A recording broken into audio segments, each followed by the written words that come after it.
প্রতিদিনের দিনযাপনের টুকটাক অশান্তি এড়িয়ে এক টুকরো শান্তির খোঁজে পৌঁছে গিয়েছিলাম শান্তিনিকেতন। আমাদের রবি ঠাকুরের জায়গা এই শান্তিনিকেতন। এটা ছিল আমার প্রথম দিনের গল্প। সকালবেলা পৌঁছে যাই হাওড়া স্টেশন। সেখান থেকে রওনা দিই বোলপুর স্টেশনের উদ্দেশ্যে। যদিও ট্রেন লেট থাকায় আমাদের পৌঁছতে বেশ সময় লাগে, আর তারই ফলস্বরূপ ট্রেনের মধ্যে করা এই ভিডিওগুলো। অ্যান্ড ফাইনালি পৌঁছাই বোলপুর স্টেশন, আমাদের গন্তব্যে। এখানকার গাছপালা, রাস্তাঘাট সমস্ত কিছুতে যেন রয়েছে শিল্পের ছোঁয়া। প্রতিটা জায়গা যেন রয়েছে রবি ঠাকুরের স্মৃতি জড়িয়ে।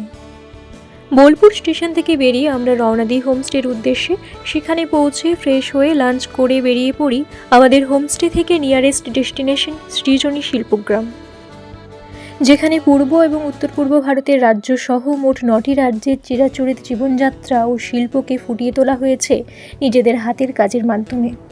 এখানকার মানুষজনদের তৈরি জিনিসপত্রের সৌন্দর্য ও শৌখিনতা দেখে বোঝা যায় তাদের জীবনযাপনের মধ্যে শিল্প সংস্কৃতি ঠিক কতটা গভীরভাবে মিশে আছে। সেখান থেকে আমরা পৌঁছে যাই সেখানকার বিখ্যাত সুরুল রাজবাড়িতে সন্ধে নাগাদ। রাজবাড়ি থেকে ফেরার পথে আমাদের চোখে পড়ে এই মার্কেটটি। এটা এমনই একটি মার্কেট যেখানে প্রতিটা জিনিস সেখানকার বাসিন্দাদের নিজেদের হাতের তৈরি।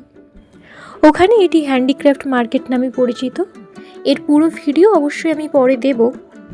জামা কাপড়, শাড়ি থেকে শুরু করে ঘর সাজানোর জিনিসপত্র, জুয়েলারি সমস্ত কিছুই ওদের নিজেদের হাতের তৈরি। আজ আপাতত এটুকুই, বাকি গল্প থাকছে পরের ভিডিওতে।